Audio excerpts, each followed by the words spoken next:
Friends, welcome. This is Neetu Kumari. तो आज हम बात करेंगे एक और हिंदी व्याकरण के टॉपिक के बारे में जिसका नाम है उपसर्ग। ठीक है। उपसर्ग के साथ साथ मैं सेकंड वीडियो में आपको ये भी बताऊंगी कि प्रत्यय क्या होते हैं। ये हिंदी व्याकरण में कुछ कॉमन हमारे ग्रामर के टॉपिक है जो कि हमेशा आते ही आते हैं और इस बार भी आपको जो है वो आएंगे। ठीक है। तो सबसे पहले हम बात करते हैं उपसर्ग के मीनिंग के बारे में, क्योंकि ज़्यादातर कन्फ्यूजन इसी चीज़ में रहती है कि उपसर्ग पहले लगाया जाता है या फिर प्रत्यय पहले लगाया जाता है। ठीक है। तो उसी कंफ्यूजन को हम यहाँ पर जो है दूर करेंगे। ठीक है। सबसे पहले हम बात करते हैं उपसर्ग के बारे में, उसकी डेफिनेशन के बारे में, क्योंकि उपसर्ग को आपको समझ में तो आ ही जाएगा कि उपसर्ग जो है वो पहले लगाया जाता है या फिर बाद में लगाया जाता है। ठीक है। लेकिन आपको पेपर में उस चीज को लिखना भी है तो उसे उसकी डेफिनेशन जो है वो भी आपको आना बहुत ज्यादा जरूरी है। ठीक है। तो आज का जो हमारा टॉपिक है वो है उपसर्ग। ओके। तो उपसर्ग हमारा जो है आज का टॉपिक है। सबसे पहले हम इसकी परिभाषा की बात करते हैं। हम परिभाषा में ही ये चीज समझ जाएंगे कि जो उपसर्ग होता है उसको किसी भी मूल शब्द जो होता है, जो भी कोई वर्ड हमें दिया जाता है, उसके आगे लगाया जाता है या फिर उसके पीछे लगाया जाता है। ठीक है। तो सबसे पहले जो है हम इसका अर्थ बताएंगे या हम उसको परिभाषा के रूप में परिभाषित करेंगे। ठीक है। भाषा हमारी होगी कि वे शब्द, ठीक है, इसको हम इस तरह से लिखेंगे कि वे शब्द जो किसी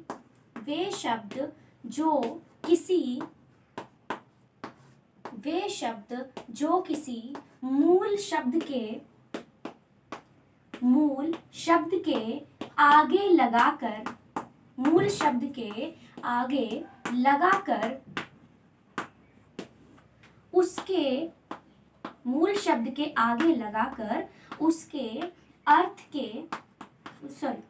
के आगे लगाकर उसके अर्थ में परिवर्तन ला देते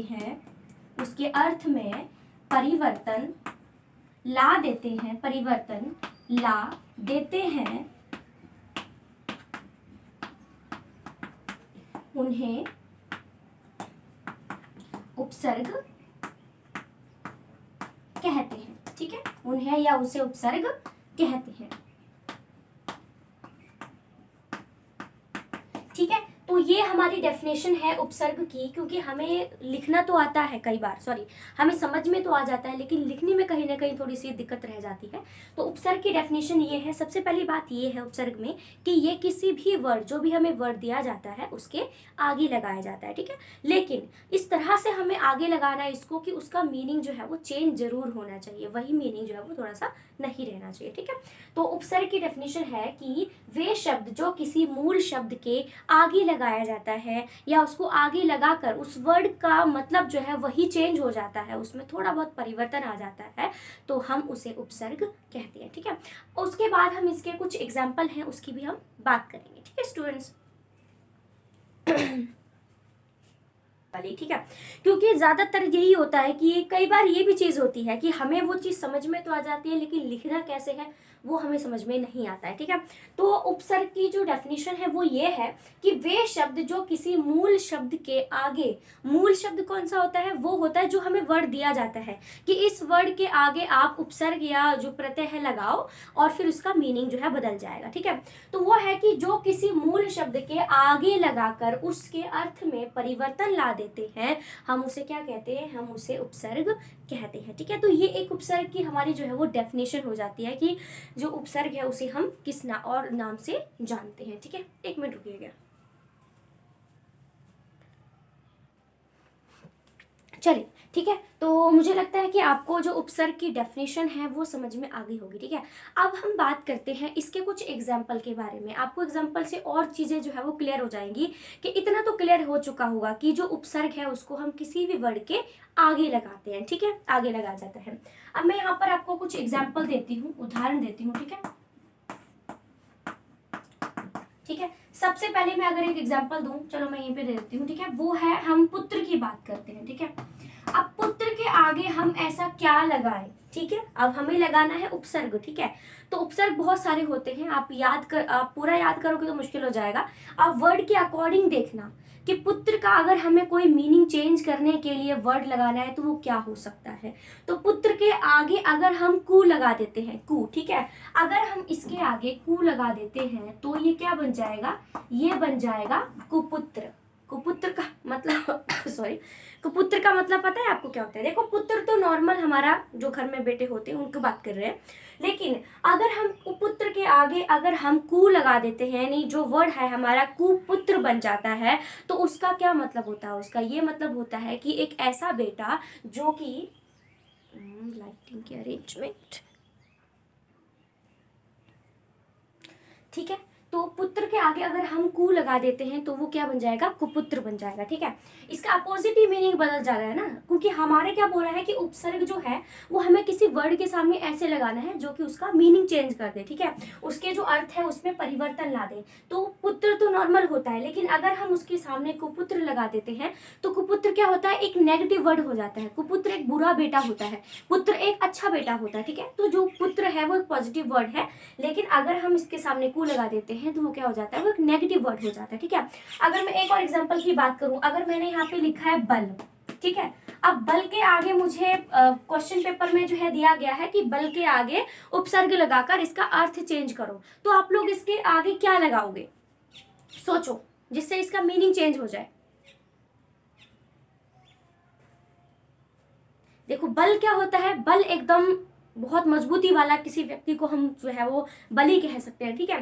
तो बल क्या होता है? ताकत होती है। लेकिन अगर मैं इसके सामने स लगा दूं, मैं इसको सबल बोल दूं, ठीक है, सबल क्या होता है? सबल एक नेगेटिव जो वर्ड है उसमें चला जाता है, ठीक है। तो इस तरह से आप देखिएगा कि जो हमारा उपसर्ग है, ठीक है, वो इस तरह से जो उपसर्ग होता है वो किसी भी मूल वर्ड जो होता है उसके आगे लगाया जाता है, ठीक है। और उसके बाद हम बाद में प्रत्यय जो वर्ड है उसकी मैं नेक्स्ट वीडियो बनाऊंगी, उसमें मैं आपको बताऊंगी कि जो प्रत्यय है वो वर्ड के पीछे लगता है, लेकिन उसमें क्या क्या पहचान होती है, ठीक है। तो इतना तो समझ में आया होगा कि उपसर्ग जो है उसकी डेफिनेशन क्या है, ठीक है, और इसके एग्जाम्पल, ठीक है। अभी मैं इसके बहुत सारी एक्सरसाइज आपको करवाऊंगी, लेकिन वो एक रिकॉर्डेड जो वीडियो है उसमें उसके थ्रू मैं आपको करवाऊंगी, क्योंकि यहाँ पर चीजें कराने से बहुत वक्त जो है हमारा जाएगा, ठीक है। तो इतना मुझे लगता है कि आपको मेन चीज ये चीज होती है कि आपको कॉन्सेप्ट समझ में आएगा कि कॉन्सेप्ट आपसे क्या कहने की कोशिश कर रहा है, ठीक है। आपको उपसर्ग का कई बार कंफ्यूजन रह जाती है कि पहले लगाते हैं या फिर पीछे लगाते हैं, ठीक है। तो आपको इस तरह से जो कंफ्यूजन है, जो भी डाउट है वो आपका क्लियर हो गया होगा, ठीक है। तो अब हम क्या करेंगे, रिकॉर्डेड वीडियो में इसके आगे जो एक्सरसाइजेज हैं, हमारे कुछ एग्जाम्पल्स और हैं, उनकी हम बात करेंगे, ठीक है स्टूडेंट्स, ओके। तो ये हमारे कुछ और एग्जाम्पल हैं जो कि आपको करने बहुत ज़रूरी हैं, पता होना चाहिए कि उपसर्ग जो है कौन कौन से होते हैं और किन किन शब्दों के हम इन्हें आगे लगा सकते हैं, ठीक है। जैसे सबसे पहले जो है ना, ये हमारा उपसर्ग होता है, जिसको अगर हम सत्य, अमर, अज्ञान, इनके आगे अगर हम लगा देते हैं, ठीक है। जैसे सत्य है, सत्य के आगे अगर मैं लगा देती हूँ तो वो असत्य हो जाएगा, यानी सत्य का अलग मतलब होता है और असत्य का अलग मतलब होता है, ठीक है। जैसे मर है, मर के आगे उन्होंने लगाया हुआ है, यानी कि मर का मतलब क्या होता है? जो व्यक्ति मर जाता है। लेकिन अगर इसके आगे अगर हम लगा देते हैं तो ये अमर बन जाता है, और अमर व्यक्ति कौन सा होता है? जो कि क्या होता है? जो मर नहीं सकता। उसके बाद अज्ञान लिखा है, अज्ञान में इन्होंने ज्ञान के आगे लगाया है। ज्ञान का मतलब होता है हमारे पास कोई चीज़ की नॉलेज है, अगर हमने उसके आगे लगा दिया है तो वो क्या बन जाएगा? अज्ञान। और अज्ञान क्या होता है? एक ऐसा व्यक्ति जिसके पास कोई भी ज्ञान, नॉलेज नहीं होती है, ठीक है। उसके बाद हम नीचे देख सकते हैं अति।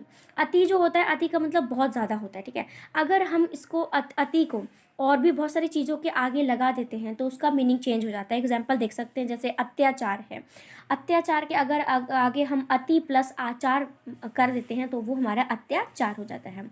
वैसे ही अतिक्रमण, क्रमण के आगे अति लगाया है, फिर अत्यधिक के आगे लगाया है, अति उत्तम के आगे लगाया है, अतिरिक्त के आगे लगाया है, ठीक है। उसके बाद हम अनु देख सकते हैं, जो अनु होता है अनु का मतलब होता है आगे और पीछे, लेकिन लगाते हम इसको आगे हैं, ठीक है। जैसे अनुमान, अनुकूल, अनुचर, अनुज, ठीक है। तो ये कुछ वर्ड हैं जिसमें हम इसको लगा सकते हैं। उसके बाद अप है, अप को अपमान हो गया, अपयष्टा हो गया, अपकार हो गया, अपव्यय हो गया, अपवाद, अपहरण, तो इन सब वर्ड को हम इसमें ले सकते हैं, ठीक है। उसके बाद हमारा अभी आ जाता है, अभिवादन, अभिजेक, अभिलाषा, अभिमान, अभियान, अभ्यागत, अभिनय, अभ्यास, अभियोग, ठीक है। तो इस तरह से कुछ वर्ड आ जाते हैं। और उसके बाद नेक्स्ट हमारा आता है वो है अव। अब क्या होता है? अवगुण, अवचेतन, अवतार, अवनत, अवलोकन, अवस्था, अवहेलना, विशेष, अवमूल्यन, ठीक है। ये कुछ एग्जाम्पल्स हैं जो हमारे उपसर्ग आते हैं, जो कि बताते हैं किस तरह से हम किसी वर्ड के आगे लगाते हैं तो उसका मीनिंग चेंज हो जाता है। उसके बाद और भी कुछ हमारे एग्जाम्पल आप देख सकते हैं, जैसे अगर काल के आगे मैं लगा देती हूँ तो वो अकाल हो जाता है, अचेत हो जाता है, अछूत हो जाता है, अटूट, अटल, अबला, अमंगल, अमोल, इस तरह से चीज़ें बन जाती हैं। ठीक है, और भी आप देख सकते हैं, अध हो गया, अन हो गया, उन हो गया, औ, कु, क हो गया, ती, दू, ठीक है, नी, पर। ठीक है, तो ये कुछ ऐसे हमारे उपसर्ग होते हैं, इनको अगर हम किसी वर्ड के आगे लगा देते हैं तो उसका जो अर्थ होता है वो बदल जाता है, उसका जो मीनिंग होता है वो कहीं ना कहीं बदल जाता है। एग्जाम्पल आप आराम से देख सकते हैं, बहुत सारी चीज़ें हैं। ठीक है, तो ये हमारे जो वीडियो है वो यहीं पर ख़त्म होती है। ठीक है, अगर आपको समझ में नहीं आया अभी भी कोई चीज़ तो मुझे कमेंट करके ज़रूर बताइएगा, अच्छा लगा तो उसके लिए भी आप कमेंट कर सकते हैं। So thank you so much friends, thank you.